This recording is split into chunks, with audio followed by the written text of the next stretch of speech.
free a week. But if you want to support the channel, there are a few ways of doing it. Hit the like button on each live broadcast or video. This helps the channel grow. Hit the subscribe button and select the all notifications options. Hit the thanks button to buy a super sticker. You can do this on the live chat too. You can also join our Patreon page or buy us a coffee at the link in all of our video descriptions below. We are also looking for sponsors. If you want our latest advertising rates and how you can get involved, then email John at nufcmatterspodcast1892@gmail.com. Thanks for watching.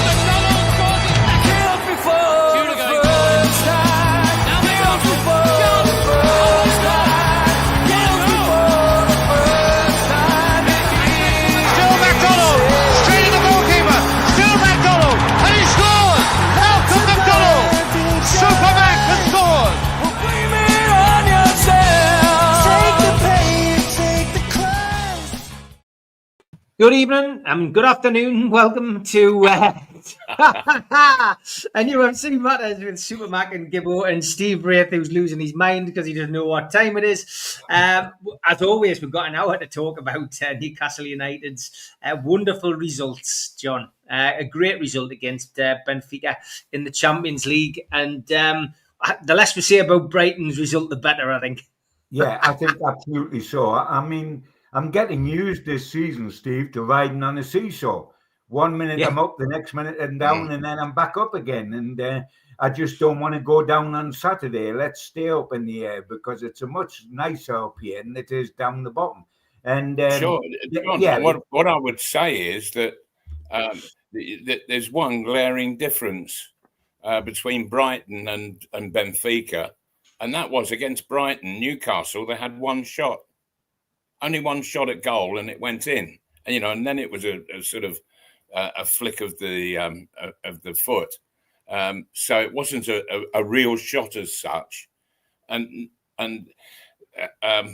I just had this horrible fear with the Benfica game that we wouldn't get into the box and get shots in. And then I'm confounded, of course, by the way they played, and in the second half, absolutely brilliant. And yes, they were getting into the box and having shots. It could have been a lot more than three, couldn't it? Absolutely, and that's the big plus. But we must carry it on because we seem to do it for the caviar games, the Champions League, but the bread and butter games, like say Fulham, with due respect, in the Premier League, not Liverpool, not Arsenal, not Man City, we sort of bed down and can get sucked into mediocrity. Whereas in the Champions League, we go. But I mean, I've got a theory about this guy, why it's so different when we play in the Champions League to when we play in the Premier League. And of course, we've had back-to-back wins in the Champions League, which we never did the last time we qualified. We've scored 7 goals, we've let in none. But in the Premier League, we are 14 out of 20. We've scored 7 goals only in 8 games. We've only won 2 games. Why? A little theory I've got is, there has been a huge difference. The two sides, park Barcelona to one side. We know how great they are, and we know how great Paris Saint-Germain will be when we play them. But the 2 games we've won, taking nothing away from Newcastle, because you've got to beat the team in front of you. But I've got the Belgian league and the Portuguese league is nowhere near as good as the Premier League. And therefore, we play the champions of Belgium on their own pitch. We beat them 4-0. We play the Portugal runners up, Benfica. We beat them 3-0 because I think the Premier League is the best league in the world. It's very competitive. All the good players of Europe end up in the Premier League, not in their own leagues. So the individuals are so much better, etc., etc. And I think it's tougher to play in the Premier League than certain games in the Champions League, like Benfica, like Union. There'll be huge tests to come because the super teams are still there to be faced. And we've faced one of them with Barcelona. We'll have Paris Saint-Germain very shortly. But I think there is a significance, guys, in the teams. The two teams we really smacked have been inferior to us. Premier League is a different kettle of fish. Yeah, I mean, the Brighton game of the weekend was probably one of the worst I've seen this season, and I just think there was no cohesion. The things just didn't work well, and I think then it made for an uncomfortable couple of days building up to Benfica. But I think statistically we can all see where it hadn't been going right until Tuesday night, which is that the wingers are struggling to play with the front man. They're struggling to play with Valdemar. And I think it was something along the lines of 1 goal and 0 assists for any combination. Gordon, Barnes, Murphy, Elanga. We just not firing on those sides, and that's been the difficulty. Valdemar has been, getting the odd chance and, a little flick here and a little flick there, a penalty here, a penalty there, but he's not been getting the service and not being able to feed off the service that's been provided. So I think it was probably a welcome on Tuesday, John, that what we saw was Anthony Gordon at his best, i.e. the form that he's been doing for England. Jacob Murphy, who was superb last season, rediscovering that form that he discovered. And, of course, Harvey Barnes doing what, frustratingly for all of us, he can't do as a starting man, but he does as a good substitute, coming on, making an impact and scoring 2 wonderful goals. Yeah. So, you're right, John. You're right on that. What I'm wanting to see now, I mean, Newcastle United are only consistent in being inconsistent. I mean, we piled in the goals against Union, and then we didn't take that into the league. Because we produced a result like Brighton. We've piled in the goals against Benfica. Let's take it into the league now when we play Fulham. I mean, look at the situation with the Champions League. We've got Gordon has scored 4 goals in the 3 games. He's scored in 3 successive Champions League games. He's got 4 goals in the Champions League, which only Mbappe has scored more. Barnes has got 3 goals in the Champions League, and neither of them have scored in the Premier League. That's the difference. We've got to take the form. I mean, I'm not having to go at Anthony Gordon because I think he's a terrific player, and I just sat and found him in absolute joy to watch against Benfica. He was, wasn't he? Oh, sheer joy. He seems to get up for the... You look at England. I mean, I'm not trying to label him a big-time Charlie or any of the team that, because they're not. But he gets up for England. He gets up for the Champions League. But does he get up for Fulham at home? Does he get up for Brighton away? I'm looking for him to get up for those games now as well, because he is sensational. When he plays the way he can play, he is a different class. No wonder Mourinho got a hold of him and give him a kiss at the end of the game. I think he was wanting to put him in his kit bag and take him over to Lisbon. I mean, he's got nothing like that. He is a wonderful, wonderful player. I'm wanting him to transfer it, and I'm wanting Harvey Barnes to do it as well. Transfer it to Fulham. When you play Fulham at home, let's not go through the motions and think, well, we'll win at the end of an hour and a half. Let's get up and be front foot and be aggressive and think of it as if it was a Champions League game, as if it was a showpiece game, because we're not getting the results there that we're getting elsewhere. Yeah, what do you think, Mal? Yeah, I do see John's point, and I think it's a reasonable criticism of 1 or 2 of the players when it comes to the Premier League games, particularly against the lower sides. In watching Gordon in the last 2 Champions League games, he's looked at his fullback and determined himself to go and destroy the fella in front of him. I'm not so sure that he's actually doing that in the Premier League. He's not psyching himself up to just go and destroy the opposing player that confronts him. But when he does get in that mood, by heavens, he is virtually unstoppable. And he needs to do that for the Premier League as well.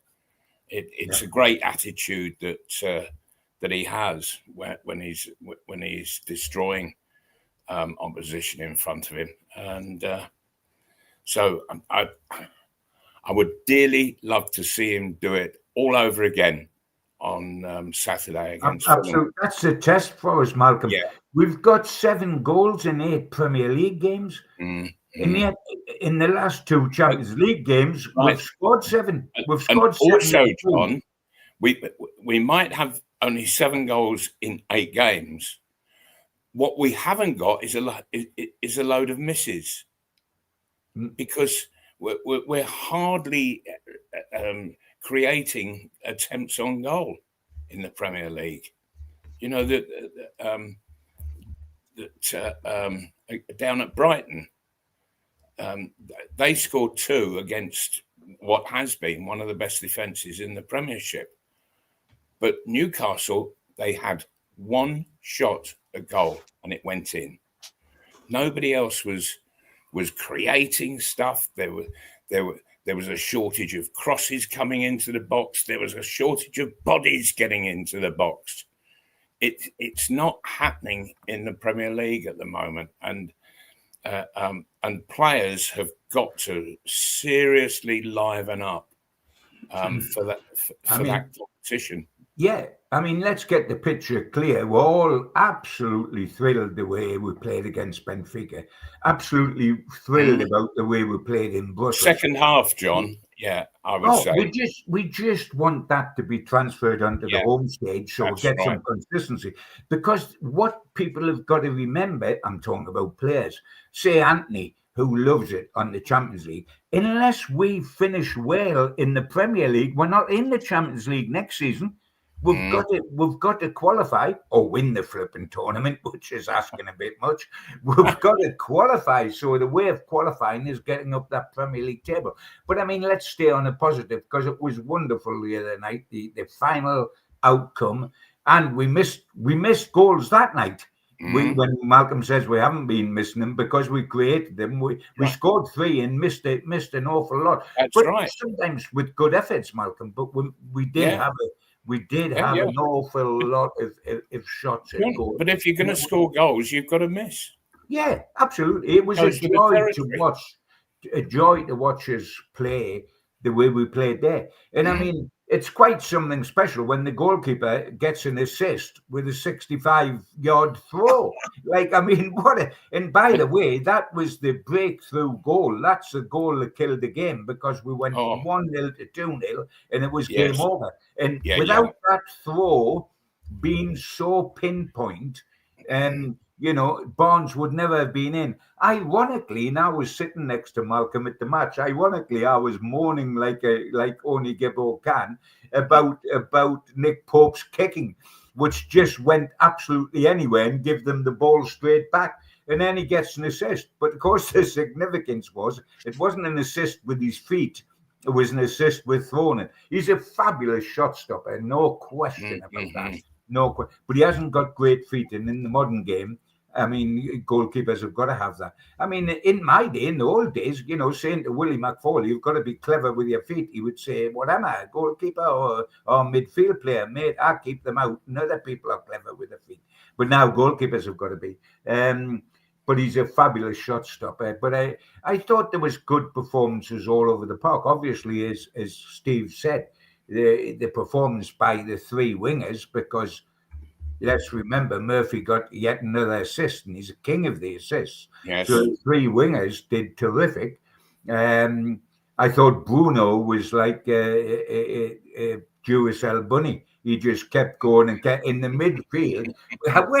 Where's he get this ability to keep going when everybody else is exhausted? I mean, Joe Linton and Tonali is sitting on the touchline, absolutely as limp as a rag in a high wind, like, and he's running about dictating everything that's going. I thought Miley grew into the game and did terrific. It was a good team performance, but what we're looking for this season, boys, isn't it? It's continuity. As I said right at the beginning of the program, we've been on a seesaw all season, up, then down, then up, then down, then up, then down. Yeah, I thought that Miley, he really played an experienced role for such a youngster, and he was quite a joy to watch, and he was giving Bruno the license just to keep bombing forward, and he had everything sort of covered. If Bruno was caught out of position in the opposing penalty area, so I thought Miley, he was very, very impressive. He doesn't. You never see him sprint. You never see him sort of doing anything with a somewhat with a bit of desperation to it. Everything he does is all controlled and calm, and I just want to see him get a bit angry for once, but he doesn't. He's just totally calm, in control of the ball and the people around him, it seems. And he really did impress me against Benfica, I have to say. And I was concerned at the beginning. I looked at that midfield and I thought, hey, I'm not sure if this is going to be a good enough midfield to take Benfica on. But it certainly was. And well done to the players. But I thought Miley was just absolutely brilliant. The problem he's got, Malcolm, he allowed Bruno to do all of that fantastic play that he did.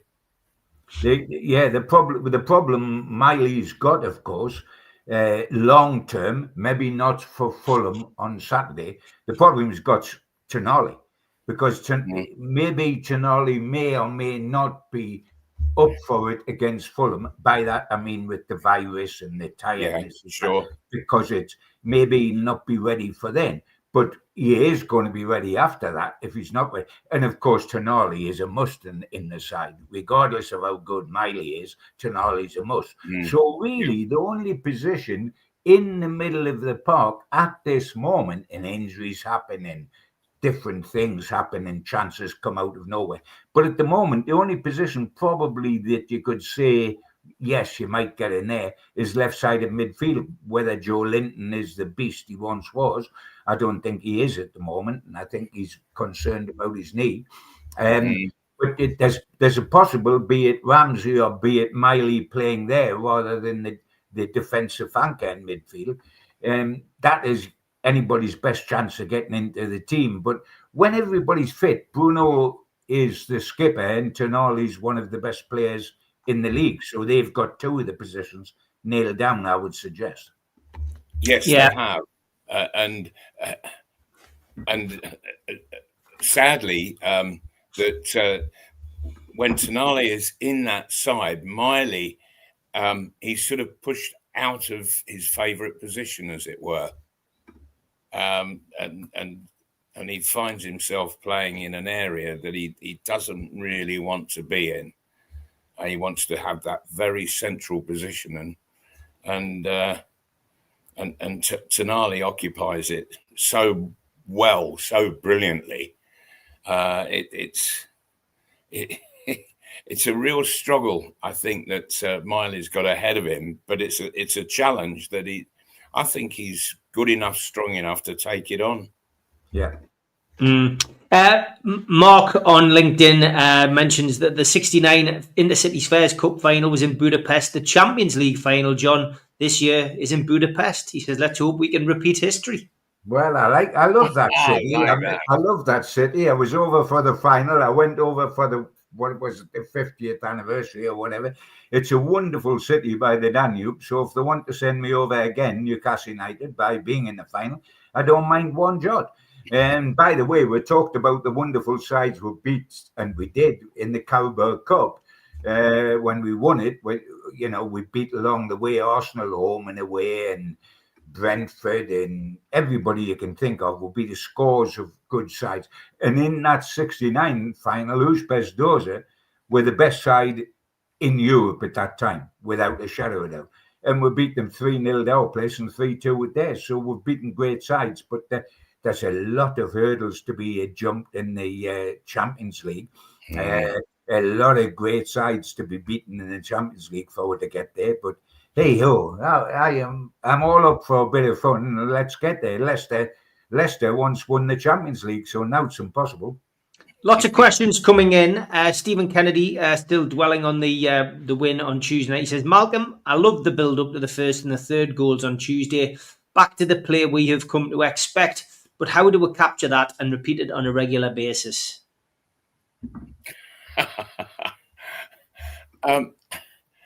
If you can do it against one side, you can do it against anybody. And I think that John talked earlier on more about attitude than anything, and that we're seeing one attitude for the Champions League, a different attitude for the Premiership. We need to have the same attitude for all of the games. Translate that attitude in the Champions League into, we've got Spurs, of course, in the Carabao Cup.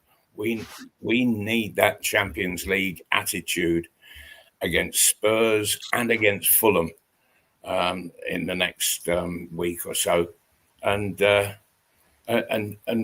we should be all right. And with that attitude, we create goals, we score goals. In the Premier League, we haven't been scoring enough. We haven't been creating chances enough, and it's having that. When you think that the last two games of the Champions League, we stand at an aggregate of 7-0. That's the attitude that we need in the Premiership. What's your feelings, John? I mean, how do we continue that? I mean, I think it's just getting used to the players that we brought in. Voldemort is a different type of player to Riza. Yes, that's a great point, Steve, and that's something they've had to do. But they didn't look as if they had to get used to him against Union or against Benfica, did they? He just fit right in. We're not giving them, it's true, too many chances, but we've done this before. It's not like we're asking for the impossible. Newcastle have played across 3 competitions or 4 competitions with consistency before. I think we've just got to get off on a bit of a run. And the best way to do it is to go into the Fulham match as if it was a Champions League game. Go in with that sort of attitude, play at that sort of intensity, make it happen, and you'll blow them away. And if we do that, for goodness sake, we've got 3 games all at home inside a week, all in 3 different competitions. If we win home to Benfica, home to Fulham, and home to Spurs, then we're starting to cook, aren't we? And by the way, there's no reason why we can't win all those 3 games. No reason whatsoever, because we're better than Fulham, and we've got the home advantage over Spurs. And what sort of side will they send out in the cup? I'm certain that Eddie will go strong, because the cup's been so good to us. This particular cup, we've won it once, and we'll be in another final. I'm certain he'll go strong, especially at home. We win those 3 matches on a bounce in a week, and they're all at home and all winnable. Then you're Absolutely. Up there and you're just rolling on, aren't you? Yeah, I think so. And Alanga, we always seem to have a boo boy. There always seems to be somebody who people get at. Dan Burns had a bit over the last few weeks when things haven't gone well. But Alanga seems to be the one getting it in the neck at the minute. But sometimes, Mal, as a player, it takes time to settle into the dressing room and into the pattern of play? Maybe it's the training that's not, maybe it's the training at Forest wasn't as hard as it is at Newcastle. Sure. The one thing that with Eddie Howe's sides is you've got to be fitter than 100%. Other clubs might demand 100, but Eddie, his demand is 110, 120 even. And we've seen a number of players transferred to Newcastle, and it's taken them 2 or 3 months just to get up to the pace that Eddie Howe is demanding. Albeit with Elanga, I just get the feeling that that he was expecting it to be easier playing for Newcastle than it was at his previous club. I don't know. He's not showing the. We look at Gordon against Benfica, and he wanted to absolutely rip that right back apart. Elanga doesn't have that attitude of wanting to destroy opposition, and he's playing out there, and he's too nice, way too nice. And in the end, I always bring it down. I've said this before, and I'll say it again, but it always comes down to simplification of what you need to do out in the football field. And my two questions to Elanga is, how many crosses do you get into the box? How many shots do you have at goal? And at the moment, it's certainly 0 on shots at goal, and it's not far off 0 on crosses into the box. I mean, my hope, because we want everybody to be successful at Newcastle United, of course we do. And 9 times out of 10, or 99 times out of 100, Eddie Howe makes a player twice as good as he was when he arrived at the club. I mean, when you look at the way everybody has, Joe Linton, he did it with Miguel Miran, he did it with Shaw, who couldn't even get a game on this Steve Bruce, etc., etc. He improves everyone. And my hope is, if we go back to when Anthony Gordon in January came to Newcastle, from January to the end of the season, when he was poor. Because he admitted that he had to take in so much, because there's so much information given by Eddie and his coaches in the head for what you do, what you don't do, as well as your fitness. And he found himself overwhelmed. And then suddenly one day he woke up and click, it all fell into place, and he become an England star, for goodness sake. I'm hoping that happens with Elanga. What I think is interesting with Elanga is that Newcastle United, and therefore him, expected the transition to be much easier for this particular player. Why? Because he's one of the fittest players, naturally fit players in top class football. He is naturally supremely fit. Without training, he is a fit boy. He gets the quickest times, like Malcolm used to get when he was doing he got Olympic times on 100 meters. This fella's blows everybody out of the water on 100 meters. So the thought that, and he was used to the Premier League with Nottingham Forest, so the thought he had everything. He looked as if he would hit the ground running. He hasn't. Now, you normally say that the people out the Premier League have got a great chance of hitting the ground running. It's the foreign players that find the transition very difficult. Ironic, it's exact opposite here. Elanga's found the transition, although from the Premier League, very difficult. It hasn't taken Walter Marder very long to be able to play in the Premier League. Perhaps the players are still getting used to him, but he's scored, 4 or 5 goals? He's played every single game, because we haven't had Wissa. He's played every single game. He hasn't been rotated at all. He's started every game. And he's taken to it like a duck to water, if you like, and Elanga hasn't. It's very interesting. Yeah. It is. It's crazy, isn't it? And I mean, the stat on Bruno is exceptional as well, by the way, John. I think it was something like 124 games out of the last 126 he started and played in. I mean, that. We don't get footballers like that anymore, usually, do we? It's absolute phenomenal. He's the Duracell bunny. He's obviously wound up in the dressing. He's wound up in the dressing room before they go out there, and they've got to wind him up tight and just shove him out, and he just goes all over the field until, no doubt, he collapses when he gets in the dressing room and lies in a darkened room for an hour and a half to recover. But I mean, it is phenomenal. It's phenomenal what he does. It really is, and. You think he's not the quickest in the world around the pitch. But he always gets there, though, John. He's not the quickest. He's not the strongest. No, but he's quick up here. Is superb. He's quick up here. He's quick between the ears. Yeah. He's 2 shots ahead. He's 2 passes ahead before them. Yeah. And that covers a multitude of sins and makes him a star.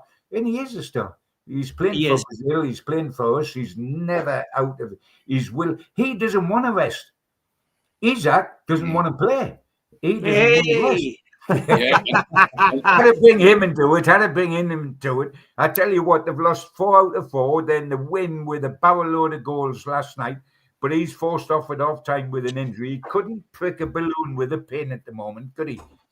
There's wry smiles all around Tyneside, and even though people don't want to say it, everybody's checking every week to see what Isaac's doing, just to make sure that he's not having a good time. And he's not. I mean, that's a groin injury now. That's at least 3 or 4 weeks. Don't we know? The Liverpool fans are spitting feathers at the moment. But we are halfway through the show. It is time for the ads. A big thanks to all our sponsors, Skips and Bins. You can find them at their website, skipsandbins.com. Contact them at www.skipsandbins.com/contact. Say hello to low-cost waste disposal with pay-as-you-go and contract waste management. A big thanks to Mr. Vicky's Sauces, handmade in Cumbria. You can find them at their website, mrvickies.co.uk, email info@mrvickies.co.uk, or telephone 01768 210 102. Thanks to our fanzine sponsor, United Group Travel. There are no strangers on our tours, just friends you haven't met yet. 2 crew driver and courier, local family company, 3-star plus quality hotels and no interchanges. Hot and cold snacks and drinks available on the coach, all excursions included. Their website, unitedgrouptravel.com, email beverly.ugtl@gmail.com, telephone 01670 632 460 or 0791 666 4174. Just £30 per person deposit. Thanks to Media Arts for all the help with the technical side of things. And if you like listening to us as a podcast, you can go to Sports Social Podcast Network or to iTunes, Spotify, or other podcast providers. If you want to support the show, then hit the subscribe button. It's free. We do 7 shows a week. Hit the little thumb up under the video, which is the like button, or click share to share to your social media. You can also join the channel on YouTube by hitting the join button for as little as $1.99 a month. If you want to become an NUFC Matters member, you can go to nufcmatterspodcast.co.uk. It's a £25 one-off fee. You get your pen, you get your badge, a key ring, you get your beer mat and your fridge magnet and your membership card, nufcmatterspodcast.co.uk for that.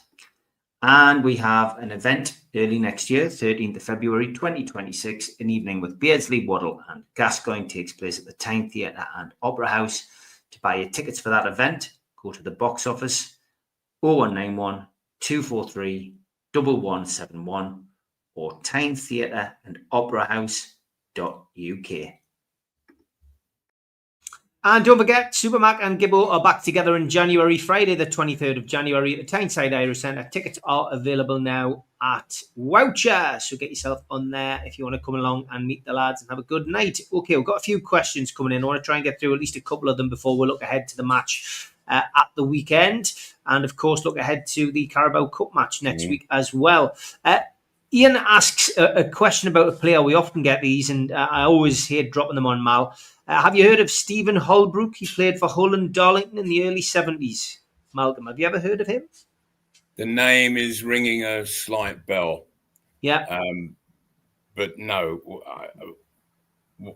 For what reason, I wonder, is he Yeah. asking the question? Exactly. Okay, there we go. Stephen Kennedy says, question for John.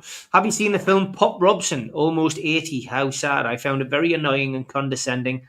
Has Pop seen it or commented on it? I did Google this before I asked you the question, John, just so, because it's a YouTube thing and I doubt you will have seen it, but it's worth a watch. I'll send you the link. It's about 10 or 11 minutes long, so I'll let you answer that question when you get a chance to watch it. But just Pop Robson, great player, wasn't he?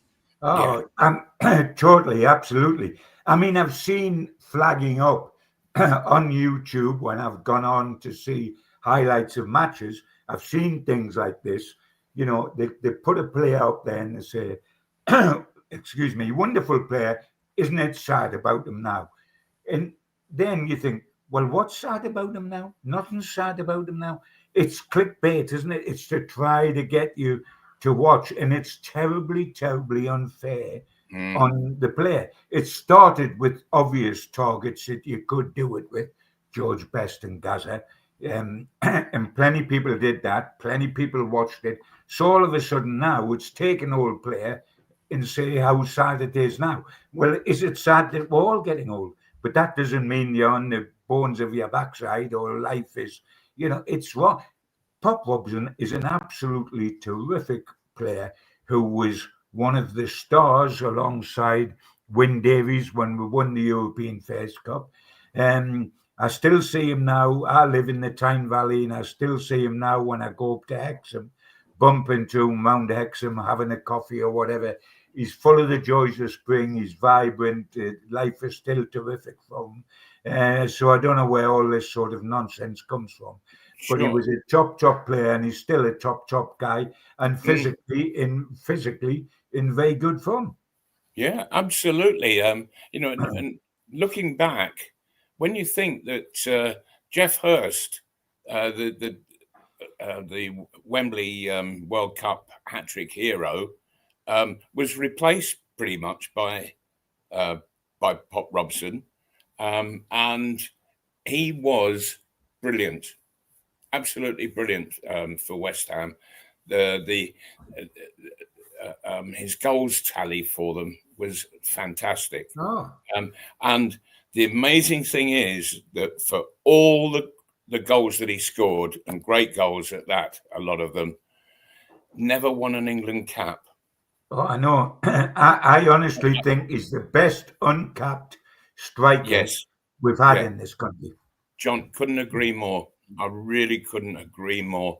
Not only did he score superb, coolly taken goals, that he could side foot from the edge of the box, and the accuracy was brilliant. But he took part in the whole game. He wasn't just an out-and-out striker or anything like that. He could play as well. He was a real down-to-earth footballer who could play. He had immense skills, and he scored a lot of goals. I remember him scoring a super volley at St James's Park during the first cup run, when it was Portly in motion, and he is a classy player and was all along. And it's quite amazing that when you think, and we're not going to go into it here, but when you can roll off a few people all over the park that got England caps, and you think they got an England cap and Pop Robson didn't, you think, is there justice in this life somewhere along there? Because everybody that played with him thought he was wonderful. Yes, absolutely. And when I was in the England squad, I looked around the meeting room one time, and I thought, my word, how many goal-scoring forwards am I actually in competition with for an England place? How many do you reckon, John? An awful lot, I would say, to start with. We had a lot of good strikers, didn't we? And this was without counting Pop Robson, because he hadn't been in the England squad. Yes.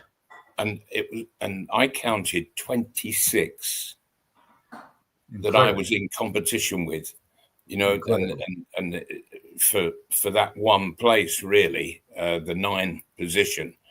And when you think that Pop, he never got into that at all. No. And he must have sat at home watching England play, going, "What the hell is going on? Why am I not included in this?" And it all went back. I would have. He was a player I would have loved to have been in the side with, because not only did he score goals, but he was generous of spirit on the field, wasn't he, John? Yeah, he was very much. I mean, the little and large partnership of him with Wyn and Davies absolutely terrified Europe. Europe. Yes, yeah. Go on, Steve. Sorry. Just wanted to move on about just another question. Lawrence Brown is wanting to just pay a little bit of a tribute to Nick Pope. He says Pope does need to be mentioned for his goalkeeping this season. His shot stopping has never been in doubt, but he does seem more dominant on crosses this season. What are your thoughts, lads? And he says, don't distract by chatting about his feet and I think we all know that they are on his wrong legs. But I mean, he has been great this season, I think, and of course he's now been added to the players' committee, John. Yes, he has. There was a vacancy with Callum Wilson disappearing. It's took them to now to realise Callum Wilson's actually disappeared permanently and not just into the physio's room, that he is now at another club. So it's dawned on them that they've got a position to fill in the leadership group, and the players had a vote as to who should go in, and Nick Pope was voted in. Good on him. But of course, the leadership group is not just about your best players don't go into it. It's the people that are verbal Monday to Friday and on the pitch on match days that can contribute in that way, which is one of the reasons why Lascelles is still in the group and never gets a sniff in the team. But he was the ex-captain of the team, and he's still capable of his input Monday to Friday. And Nick Pope's now in. But Tonali's not in, who's the best player we've got. But that's because he's a quiet lad. He's not a leader that way. And the leaders that are in the group are verbal, have got something to say. They're going to pull this side together. Come on, let's do this. Roll our sleeves up. And they're also going to sort out anything about cup bonuses or anything political within the sphere. So that's why Tonali's not in and people like Lascelles is in. And good for Nick Pope, because he's already extended his contract situation because he was in a position to trigger the clause, and he's triggered it to say here. And he's produced terrific saves. And really, has it been subconsciously because he knows that he's got a challenge on his hands? Because with Dubrovka, he knew, with total respect to Dubrovka, who was a wonderful servant to us, but he wasn't going to push Nick Pope for the first team place on a permanent basis. But all of a sudden, Ramsdale comes up here, who used to play for Eddie Howe in the past. He made his name at Arsenal. He's an England keeper. Pope and Ramsdale were the two England backup keepers together behind Pickford at one stage. So he knows how good Ramsdale is. And that's sort of challenge has been terrific because it's made him step up yet one step higher. He's took and embraced the challenge rather than gone into his shell over it. And some of the saves he's made this season have been absolutely outstanding. And now he's an assist king, of course, which means his game's completed. Yes. I mean, that was a hell of a throw, wasn't it, Mal? It certainly was, yes. And to be fair, it was a hell of a run by Barnes. You know, it was just the way that goalkeeper and winger combined, that Barnes saw the opening, but so did Pope at the same time. And because he looked to kick it, and then he held on to the ball and then threw it.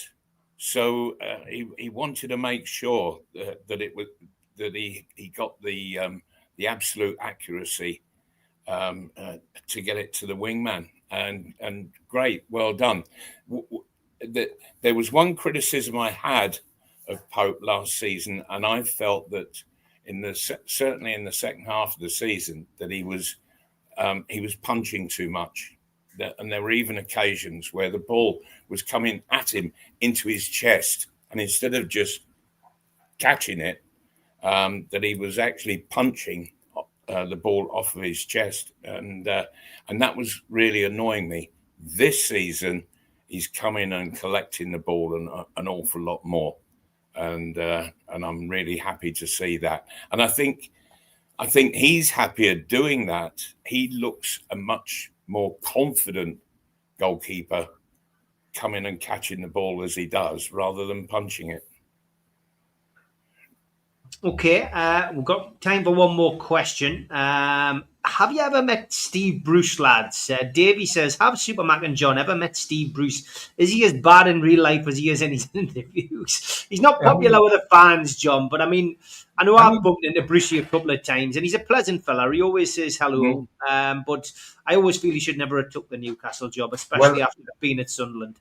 I mean, the point, I mean, Steve Bruce initially was a very good friend of mine. I say initially because my criticism as a manager has fractured that completely. But when he was a Manchester United player, I mean, Wallsend Boys Club used to host wonderful nights of all sorts of stars from all over the country that initially played for Wallsend Boys Club going to do's. And Steve Bruce used to come up as one of those guys from Manchester United. And I tell you what, a wonderful, vibrant man, fun man. I'm talking about socially. Fun man, vibrant, lot of laughs, great personality. It's him and Beardsley that went away from Wallsend Boys Club together looking for a club. And Brucey found one at Gillingham, and Beardsley was sent back by Oxford and was Cambridge and somebody else as being too small and not good enough. But Brucey, as a player and a top-class centre-half, I think one season, from centre-half, he scored 19 goals for Manchester United. Can you believe that? I mean, that's almost impossible to do for a centre-half. We talk about scoring 7 goals from all positions so far this season. But he was a super guy. He shouldn't have took the Newcastle job. And I almost wanted to get a word to him saying, please don't do it, Steve, because it ain't going to work for you. But once he did, my job, because I get paid a wage by the Chronicle, is to tell the truth as I see it and have an opinion. And I thought it was a job too much for Steve. It wasn't made for him. He took it because he was a Geordie, but he'd already managed Sunderland. He wasn't off a good mark. And he didn't do himself any favours when he was here. I found it a great sadness because a good friendship was completely lost. But I couldn't pretend. And I know journalists that did up here just went on the Super Steve lad line publicly because they were getting stories. And so he was Mr. Wonderful. And I think that's sad. And you've got to be truthful on what you see because the punters are truthful on what you see. And if you're going to keep your own street cred, you've got to tell it the way you see it. You may not be right, but you're getting paid for your opinion and you've got to be honest in your opinion. But as a bloke, he's a terrific bloke. And it'll be hard for Newcastle to see that. But he was a very close friend of mine when he was a player at Manchester United. And a lot of fun to be with in the company. But, life's a different game, isn't it? That's a whole different job to being a football manager. As I say, Usain Bolt is a wonderful runner, but he wouldn't make a good footballer. I mean, it doesn't automatically become that it transforms and transcends. But I've got in his defence, he is very, very good company when you get him away from football. Mal, what about you? Well, when he was managing Newcastle, I got the overwhelming impression that he was like the owner's assistant, and if the owner said jump, he jumped. Instead of being a manager on his own, looking to make the best side that he could and get as high a league position as possible. I felt that he was he almost became a lackey to Ashley, and you cannot manage a football team when you're somebody else's lackey. You're absolutely right there, Malcolm. I felt the question from the guy was a different question. If you ask me what I think of him as a football manager, I think it's on record that I've had a pop so often it's untrue. I don't think he's a good football manager, and all the things you've said, Malcolm, stand up, and so do many other things. But I think the guy in, the training, the lack of training, the will you take on them, the owner, will you ruffle feathers? How much are you yesterday's man or tomorrow's man? And tactically, we know everything that's wrong with him as a football manager. That's in the public domain. I think I was thinking the guy who was trying to say away from all that is negative and doer as he appears to be publicly, and as a person he wasn't, and he was one of the most popular people in football as a player with other players. And he was very, very I think popular. you're right on that, John. Yes, but I think he became a different person. Once he entered management, totally different person. What I feel as a manager is one thing, and anybody that's read me anyway knows that. But what he is, what a person is as a person, is a totally different thing. I mean, I know loads of players who come over who are wonderful, sensational footballers, but as people, I wouldn't cross the road to shake their hands.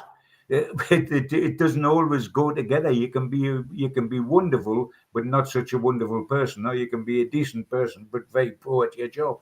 It doesn't always be a matter that you're a wonderful football manager or player and also a wonderful person. When that does happen, you really are cooking on gas. And there's lots of people that's happened with, like Bobby Robson and Kevin Keegan and Alan Shearer and Malcolm himself. I'd say there's a lot of people that the two have gone together, but it's not always so. Life isn't like that. No, certainly isn't. Okay, Newcastle United take back to Premier League action Saturday, 3:00, 2 in a row, which is quite bizarre, but there we go. A little reminder as well for those of you out there that the clocks go back an hour early the following day, Sunday the 26th, as British Summer Time gives way to GMT. But as for injury news, well, we'll find out from Eddie Howe if there's been any people fallen to one side at the Champions League fixture, but we've got Fulham here, and Tony Robinson, Joachim Anderson, Sasha Lukic, Samuel Chukwueze and Rodrigo Muniz are all unavailable, and Tom Kearney is doubtful as well. Fulham have had a week off, no cup competitions or European competitions for them this week, so they've had a week off.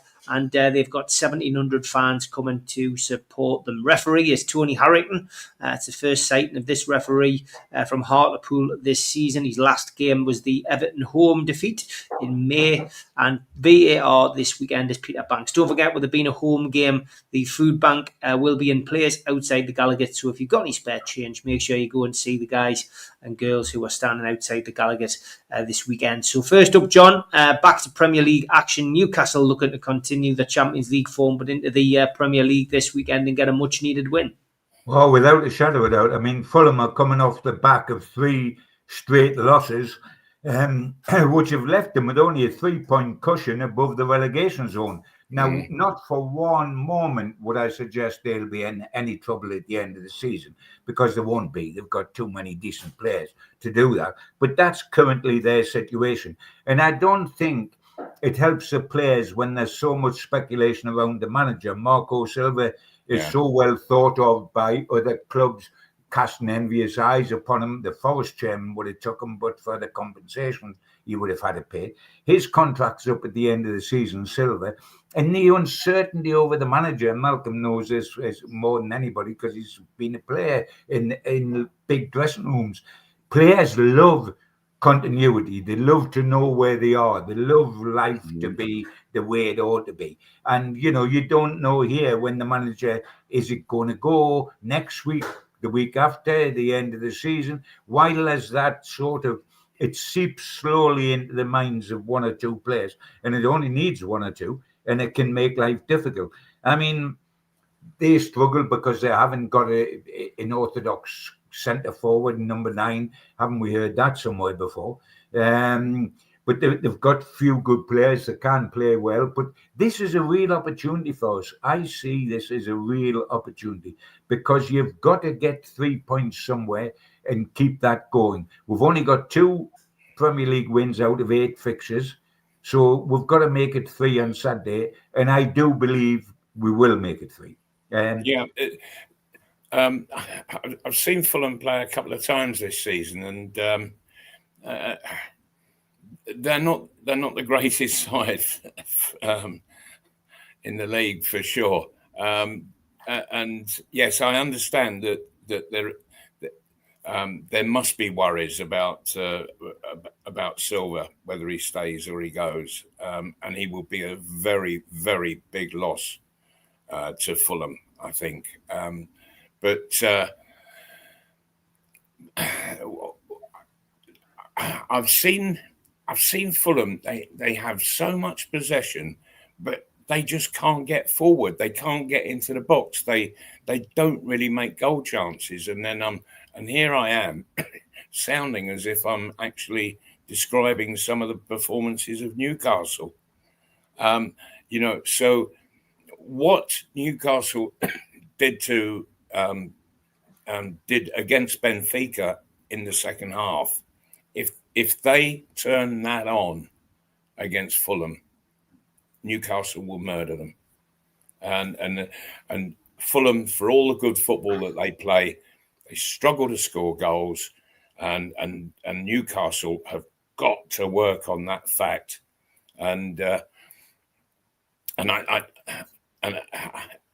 It's always a huge relief to me, having gone 1-0 up, that you get that second goal. Then it becomes a mountain for the other side to climb, when it isn't a mountain at all at 1-0. They've always got that feeling that they can get themselves back into the game. The second goal is a killer. And Newcastle, they've done it in the Champions League. Let's see them do it in the league on Saturday, and then follow it on against Spurs. Because Spurs, again, I look at their league position and I think, you're not that good. They huff and they puff, but I don't see them having that real killer instinct that Newcastle showed in the second half against Benfica. And so, yeah, let's have a Benfica style performance from the second half against both Fulham and against Spurs.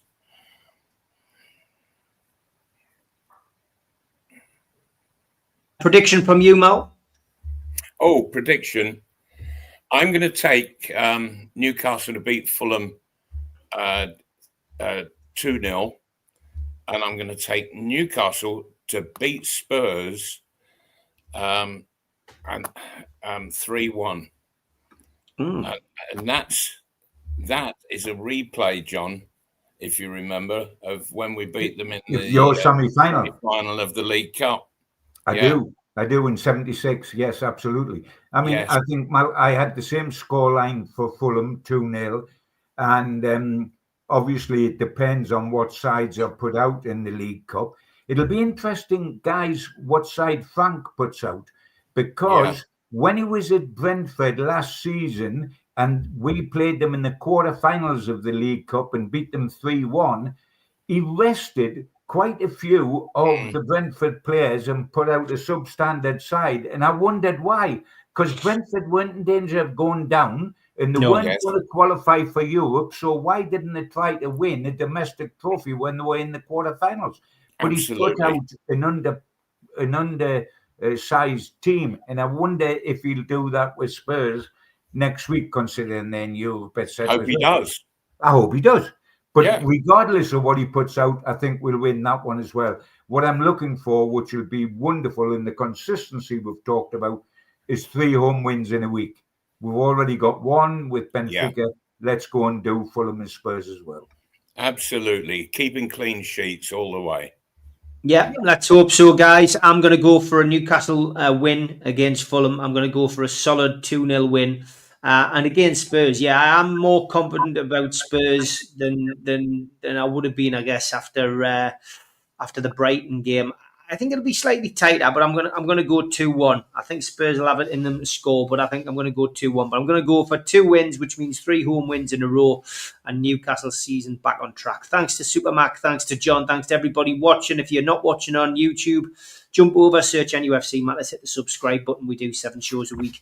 Look forward to seeing you next week, guys. Yes. Take care. Keep the faith, boys. Keep the faith. Absolutely. And we'll be seeing each other in the next round of the Carabao Cup, I hope. Well said. Absolutely.